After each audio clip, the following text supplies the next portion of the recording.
O Fórum Rádio Guaíba deste sábado vai examinar os problemas da Previdência Social no Brasil. Para tanto, está aqui nos estúdios da Rádio Guaíba o jornalista, deputado e ministro da Previdência, Antônio Brito. Bom dia. Bom dia, Miro.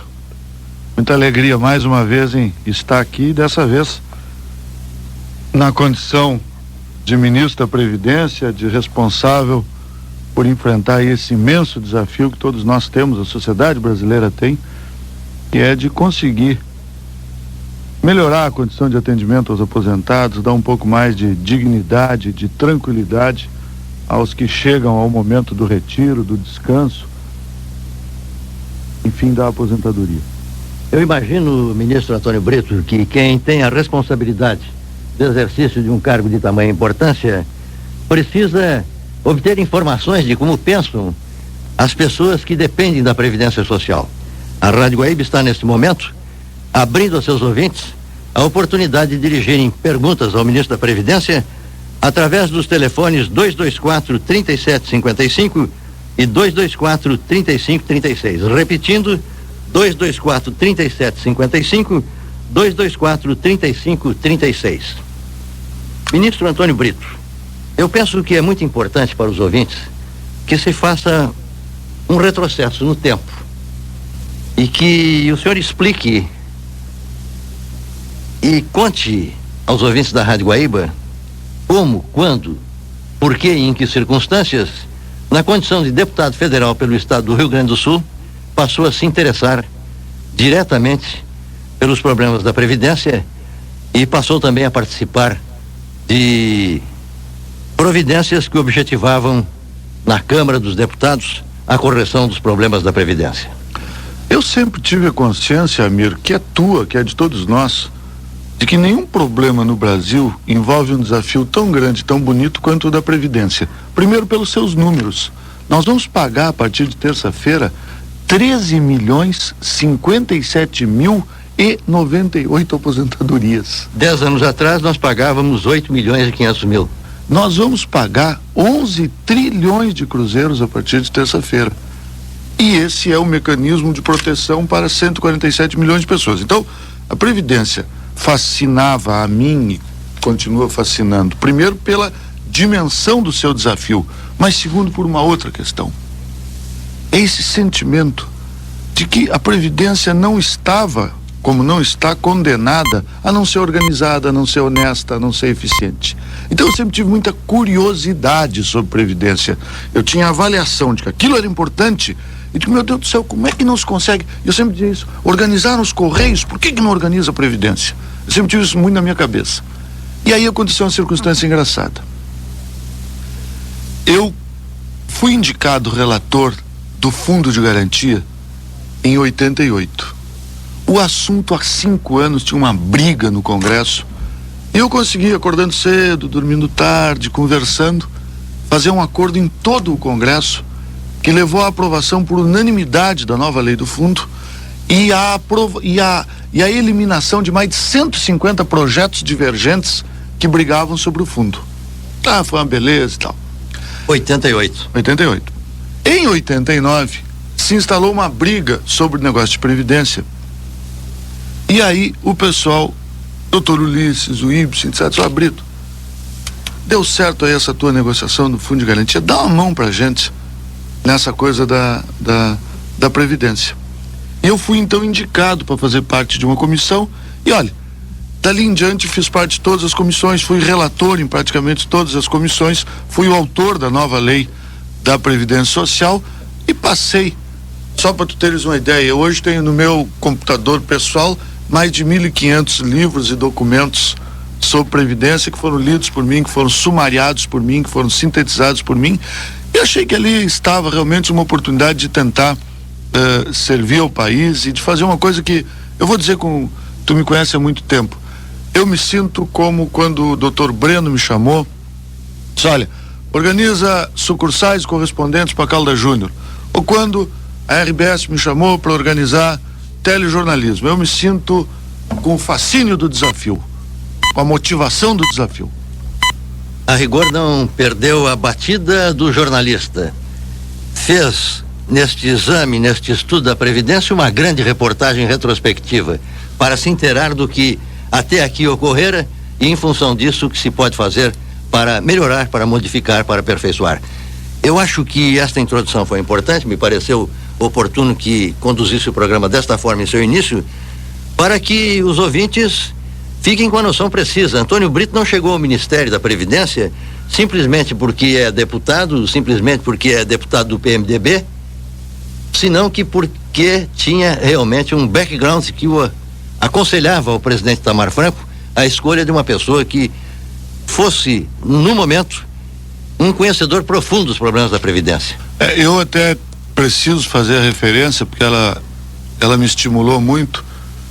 Quando o presidente me telefonou fazendo o convite, e quando algumas pessoas, entre elas Ulisses Guimarães e também o nosso líder do governo, essa figura extraordinária do Simão, quando eles me conversavam sobre o assunto, eles me diziam uma coisa: olha, você vai ser convidado, ou você será convidado, porque é técnico no assunto e é um político, né? E realmente eu procurei me dedicar muito a isso e quero até fazer uma campanhazinha parlamentarista aqui. Em todos os lugares do mundo, parlamentaristas, existe um governo que é formado por parlamentares que saíram do parlamento para ir executar no governo aquilo que eles defendiam como políticas. Ou seja, na verdade o parlamentarismo sempre tem dois ministérios, um que está em campo agindo e um outro de pessoas da oposição, cada um especializado num assunto e que não está ali na demagogia do todo aposentado tem que ganhar uma barra de ouro, todo aposentado, não, eles estão ali ajudando a resolver os problemas e é como que se preparando. Daqui a pouco muda o governo, troca. E eu sempre digo ao ministro Stefanes, digo, olha, nós somos a pré-estreia do parlamentarismo. Ou seja, quem imagina termina tendo que executar. E por isso é bom não ficar na demagogia própria da ditadura. Só, esse negócio aí, esse é o problema do Amir, então eu vou dizer logo, né, que o salário mínimo tem que ser 30 bilhões, que todo aposentado tem que ganhar 2 barras de ouro, porque eu nunca vou ser governo, não tem nada a ver com isso, é problema do Amir. O Amir que está no governo, que se vire. Usando uma linguagem bem popular. O parlamentarismo, ele diz, cuidado com o que você está dizendo hoje, porque você pode ter que fazer amanhã. O parlamentarismo responsabiliza a atividade oposicionista. Evidente. E eu estou muito à vontade, porque ontem, no Câmara 2, o Clóvis Duarte me fez uma pergunta e depois eu fui para casa pensando na pergunta do Clóvis. Seu Clóvis, puxa, você foi o autor da lei da Previdência. Se tivesse feito demagogia na lei, já pensou como é que ia estar hoje, tendo uma lei do deputado Brito, não podendo cumprir como ministro Brito? Eu digo, que alegria, o Clóvis Duarte, que alegria de ter feito uma lei que não era lei de deputado oposicionista, era de deputado brasileiro. Porque, olha, Previdência não é lugar para ficar brincando de governo e oposição. Previdência é uma coisa tão séria, tão longa no seu efeito. É suprapartidária. É supra-geração. É suprapartidária. Eu tenho dito isso com muita tranquilidade. A Previdência não é do governo. A Previdência é do país. Antônio Brito foi escolhido, e ele terminou de nos dizer isso, por ser um técnico e por ser um político. Os problemas hoje da Previdência são de natureza técnica, são de natureza política. Por onde é que devemos começar?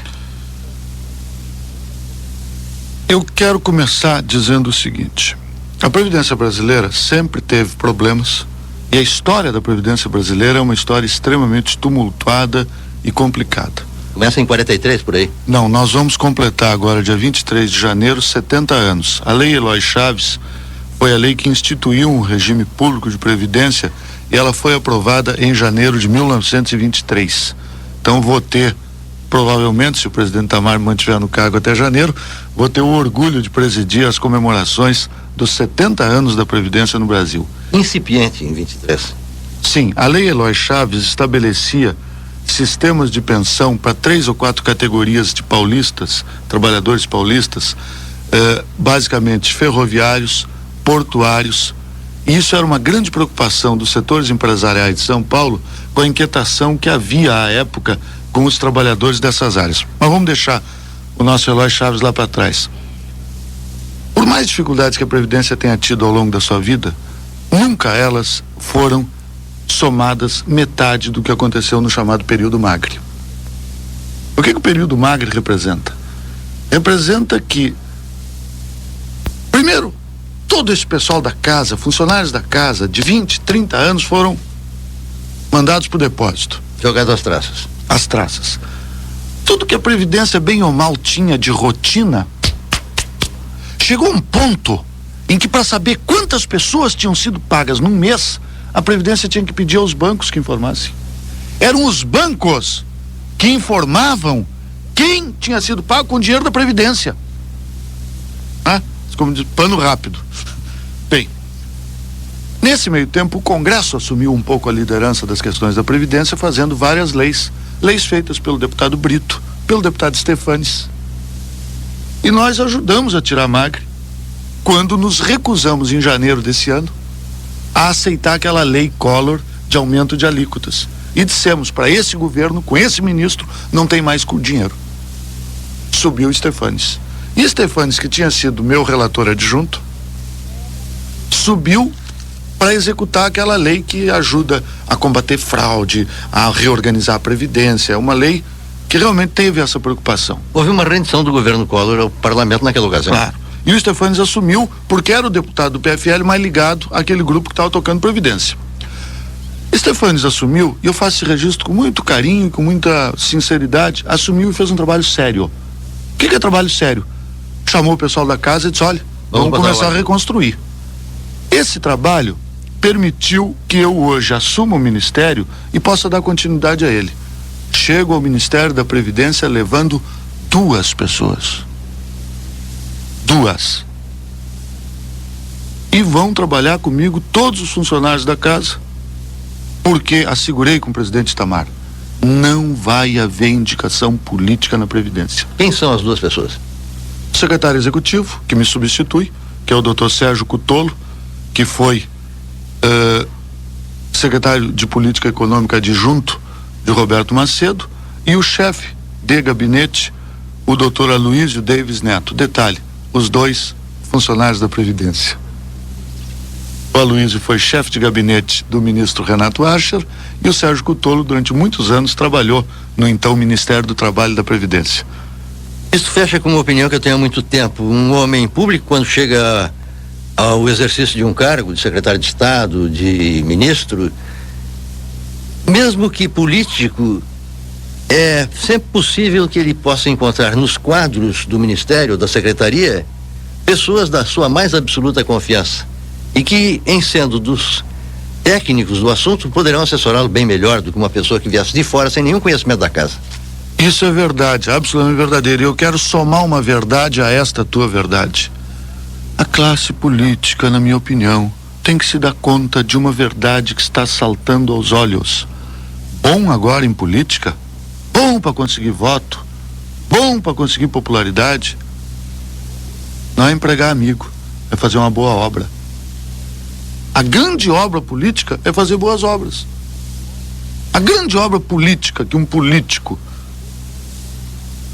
sou eu, deputado do PMDB, pode fazer para si, para o PMDB, mas acima de tudo para o país, é fazer uma boa obra na Previdência.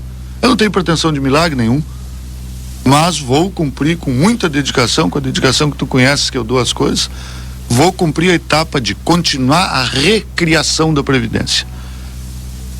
Com 3 objetivos que são extremamente simples de dizer.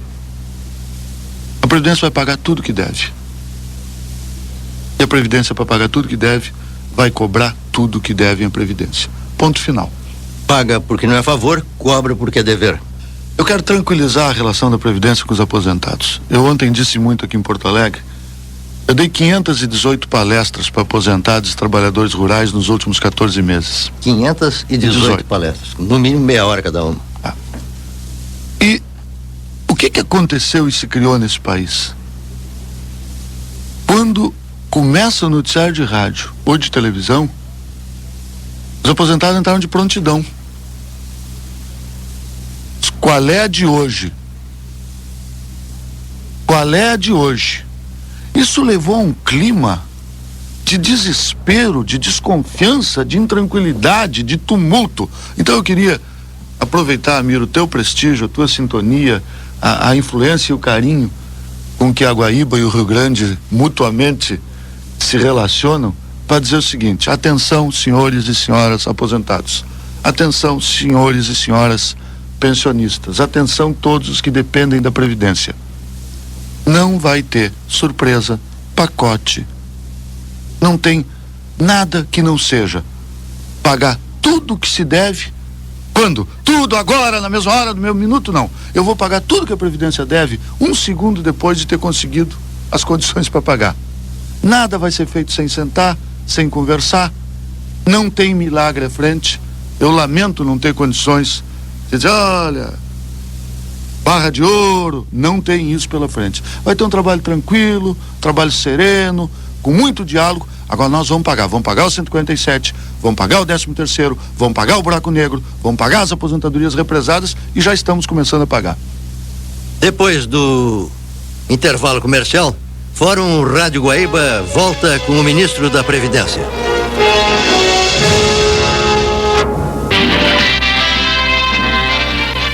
Fórum Rádio Guaíba. Oferecimento Marco Polo, o ônibus brasileiro.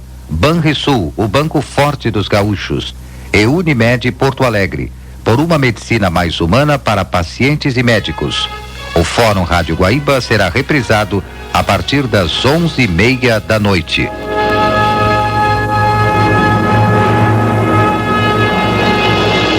Vamos retomar a apresentação do Fórum Rádio Guaíba deste sábado, com a presença nos estúdios da Rádio Guaíba do ministro da Previdência, Antônio Brito.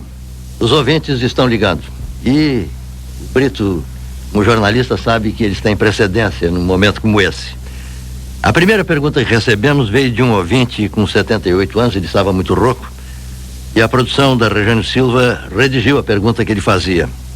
Diz o ouvinte que tem 78 anos e há quase 20 está aposentado por invalidez, percebendo 300 mil cruzeiros por mês. Ele alega que, como só conseguiu comprovar desconto de apenas 5 anos para o INAPS, não tem aposentadoria total. E pergunta se o seu caso tem alguma solução. Esse é um problema doloroso e extremamente comum, infelizmente. A aposentadoria só pode ser paga às pessoas que tenham contribuído durante um determinado tempo. Do contrário, ninguém contribuiria, porque não teria nenhuma razão para contribuir. Quando alguma pessoa sofre algum tipo de doença que a impede de continuar trabalhando, ela não pode continuar trabalhando por causa da doença e não pode se aposentar porque não havia contribuído a tempo de. O que a gente fez na lei? Nós reduzimos nesses casos o tempo necessário de carência para que a pessoa possa se aposentar. Ainda assim, persistem casos antigos onde há esse problema. E mais do que isso, é preciso examinar se nesse caso não seria melhor conceder a essa pessoa a renda mensal vitalícia, que é paga às pessoas que com mais de 70 anos não tiveram condições de se aposentar. Eu não sei de que cidade é essa pessoa. Se for de Porto Alegre, eu sugiro que procure um posto de benefícios da Previdência para que se possa examinar a possibilidade da renda mensal vitalícia, que supõe que ele não tenha outra fonte de renda. Se ele tem outra fonte de renda, não pode ganhar a pensão mensal vitalícia, a renda mensal vitalícia. Se não tem, pode. Pode.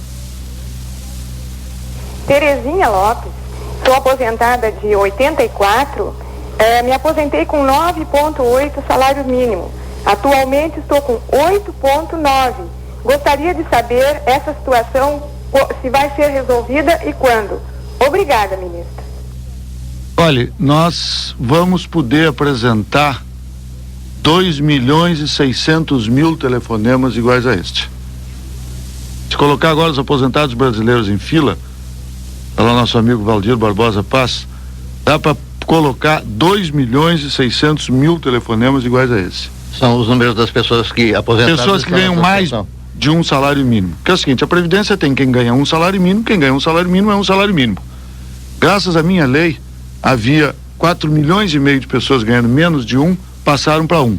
Então, com isso, somando os que já ganhavam um, nós temos em torno de 9 milhões de pessoas ganhando um salário mínimo, ganharão um salário mínimo. Os que ganham mais de um salário mínimo têm o seu cálculo o seu reajuste com base no INPC. Mas, em tempos passados, o governo, por exemplo, atrasava 2 meses a concessão do aumento para os aposentados e só isso, com o efeito da inflação, já empurrava para baixo. E há diferenças piores do que essa. Essa senhora caiu de 9,8 para 8,9. Há casos de cair de 8 para 6, de 7 para 2 e assim por diante. Isso vai ser corrigido? Isso é um passivo de 20 anos, é um passivo incalculável e que, para ser corrigido, foi corrigido pela Constituinte. A Constituinte determinou uma revisão. Essa revisão resolveu grande parte do problema. O ideal seria resolver todo, mas eu não vejo no curto prazo como conseguir resolver essa questão. Meu nome é Lia Azevedo. Pelo calendário, eu sempre recebia no dia 1º de cada mês. Agora, eu recebo, por exemplo, esse mês só dia 10. Eu queria saber se ele vai resolver esse problema como havia prometido. Obrigada. Nós resolvemos metade do problema, dona Lia, fazendo o seguinte: na época do ministro Magri, empurraram todos os aposentados para receber nos mesmos dias e lá no final do período. Foi aquela época daquela grita toda nas filas nos bancos. Nós aprovamos uma lei fazendo com que metade dos aposentados já recebam no 1º dia útil, no 2º dia útil. Então, por exemplo, semana que vem, 10% dos aposentados vão receber dia 3, que é terça-feira, 1º dia útil. Mais 10% dia 4, mais 10% dia 5. Então, metade dos aposentados estão recebendo nos primeiros 5 dias úteis. E a outra metade só nos outros 5. Bem, por que não pega a segunda metade e não traz para os primeiros dias? Eu só vou poder fazer isso depois que eu resolver o problema com os bancos. Porque senão, ao concentrar em 5 dias, nós vamos explodir o atendimento. E vai ser inútil, porque as pessoas não conseguirão receber. Saída, o contrato que estou assinando com os bancos para a gente poder universalizar nas grandes cidades o cartão magnético, de modo que a pessoa não precise vir ao banco, àquela agência, 6 da manhã, 5 da manhã. Não, ela pode ir no posto 24 horas, ela pode, visitando a Nora aqui em São Leopoldo, sacar ali na agência daquele banco em São Leopoldo e assim por diante. Então é um joguinho de armar. Eu não posso colocar todos no mesmo dia porque explode nos bancos. E para poder espalhar mais, eu tenho que tirar dos bancos. E para tirar dos bancos, nós vamos atacar o problema via cartão magnético. O meu nome é Hilda. Queria que o ministro me respondesse por aqueles 37% que havia ficado faltando dos 147, vai ser incorporado a esse parcelamento de 12 pagamentos? Essa é a minha pergunta. Obrigada. Dona Hilda, 2.548.000 brasileiros têm direito ao 147. A partir de setembro, eles começaram a receber cada mês, este mês, em outubro, mês de outubro, em novembro receberão novembro. Ou seja, o problema foi corrigido de setembro de 92 em diante. Mas como fica o atrasado de setembro de 91, quando deveria ter sido pago 147, até setembro de 92, quando finalmente começou a ser pago. Estes 12 meses, nós vamos começar a pagar a partir de dezembro. A senhora vai receber, mais 300 mil gaúchos vão receber, a partir de dezembro, uma parcela por mês. E a propósito, o governo anterior não deixou recurso no orçamento para pagar o atrasado de 147. Mas eu quero aqui dizer para a senhora e dizer para todos os aposentados do Rio Grande do Sul: nós vamos honrar esse compromisso. Eu vou tirar dinheiro de fraude, eu vou tirar dinheiro cancelando benefício regular, aumentando a arrecadação, cobrando de quem deve, pedindo ao Congresso parte do ajuste fiscal. O problema do dinheiro, eu diria que é do ministro. E o ministro, junto com o Congresso, vai resolver. Os aposentados vão receber tranquilamente os atrasados do 147. Meu nome é Ávila, moro na Vila do IAPI. Minha mulher está por se aposentar imediatamente. Acontece que eu ontem ouvi um outro programa na Guaíba, na TV Guaíba, que existe uma data mais adequada para a aposentadoria. Poderia repeti-la? Ávila, eu queria te dizer o seguinte: primeiro que a Vila IAPI é a vila símbolo dos aposentados, né? Um pouco o símbolo geográfico dos aposentados na nossa querida Porto Alegre. Construída pelo Getúlio Vargas. É verdade. Segundo, o seguinte, e eu quero que isso marque um pouco a relação nova que nós queremos estabelecer com os aposentados. A Previdência tinha a obrigação moral de dizer para as pessoas que quando elas se aposentam em determinados meses, elas perdem, e quando elas se aposentam em outros meses, elas ganham.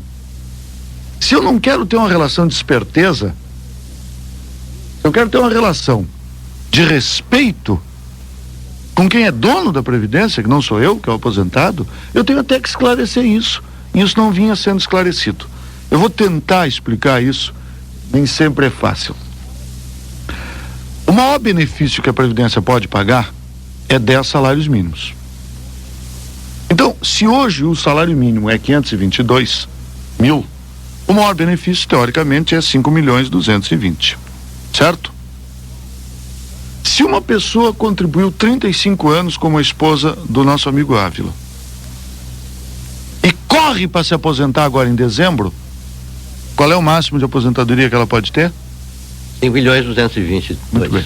Mas a partir de janeiro, quanto vai ser o imposto de renda? Perdão, quanto vai ser o salário mínimo? O salário mínimo vai ser revisado em janeiro. Seja lá quanto for, digamos para simplificar que seja 900 mil. Quanto é 10 vezes 900 mil? 9 milhões. Qual é o novo teto de benefício? 9 milhões. Bem, só que o salário mínimo é concedido, é reajustado no dia X, e eu levo no Ministério alguns dias para preparar a nova tabela. E essa tabela chegar aos postos. Então a pessoa sempre deve ficar de olho se chegou a tabela nova. Correto? Porque senão ela pode ter garantido, eu contribuí sobre o máximo, sobre 10, mas eu pego a tabela comprimida. E por que não resolve isso? Porque não tem como resolver, o salário mínimo muda. Só se a inflação fosse zero, que a tabela não mudaria. Mas quando muda, não corrige a aposentadoria?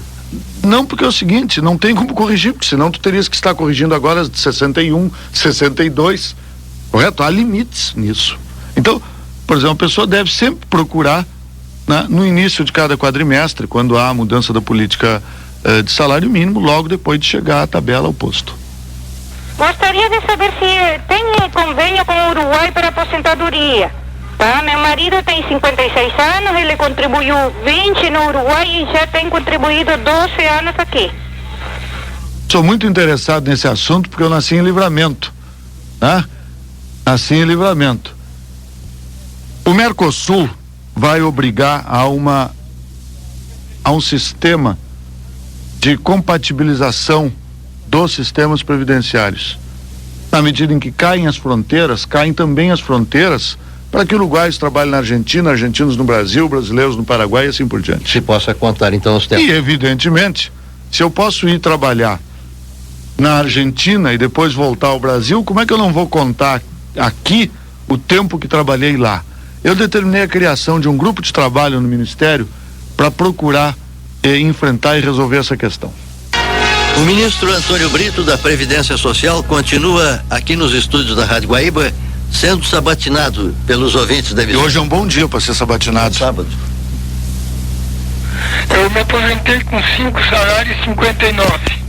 E agora quando o Collor entrou me deixou com menos de 13,5. E agora tinha que vir os 5,59, mas vem só 5. Será que eu vou recuperar esse mais de meio salário que eu tenho? É preciso saber em que época esse senhor se aposentou. Todos os que se aposentaram depois de outubro de 88 são as famosas 962 mil vítimas do buraco negro. Tiveram uma perda brutal no valor das suas aposentadorias e eu quero dizer a essas pessoas, vamos agora, a partir do dia 3, terça-feira que vem, pagar as primeiras 291 mil aposentadorias do buraco negro já revisadas. E determinei ao INSS que até o final de dezembro a gente revise todo o chamado buraco negro. Com isso, as pessoas recuperarão praticamente tudo aquilo que lhes havia sido tomado no início do governo Collor. Brito, é uma satisfação falar contigo. É o seguinte, Brito, nós, autônomos, estamos assim, com essa crise, deixamos de pagar os nossos carnês de NPS, né? Como autônomo. E a gente agora, para botar em dia, os juros estão altos, a multa e tudo mais. Então, nós gostaríamos de saber, muita gente querendo saber, eu tenho certeza que isso vai proporcionar uma anistia, vai dar um jeito de conseguir uma anistia para nós. E é uma maneira, tanto para nós de colocar em dia, como para ti de levantar uma boa grana para nossa previdência. Brito, foi um prazer falar contigo. Muito obrigada. Olha, tem duas palavras para mim em previdência que são palavrões. Eu, quando ouço, fico arrepiado. Uma é aumento de alíquota e a outra é anistia. Não há e não vai haver qualquer tipo de anistia para qualquer tipo de devedor à Previdência. Ao contrário, o esforço que está marcando esses meus primeiros 14 dias como ministro é o esforço de cobrar de quem deve a Previdência para poder pagar a quem a Previdência deve. Cobrar dos clubes de futebol, e já acertamos, das empresas. Cobrar das prefeituras e bloqueie os recursos de 719 prefeituras brasileiras. Cobrar das estatais. Cobrar das estatais a partir da semana que vem, já estamos avançando. Cobrar do setor rural, e estamos em entendimentos. Todo mundo vai encontrar uma forma de pagar e nós vamos cobrar. No caso dos autônomos, o que a gente está examinando é procurar oferecer um prazo maior para que a pessoa pague aquilo que deve, porque o que acontece? Pessoa representante comercial não está se conseguindo vender nem esperança, como diz um amigo meu. Hoje não se consegue vender nem esperança. Aí ele não parou de contribuir, Sidney, porque ele quis. Ele simplesmente não tinha. Ele parou de receber.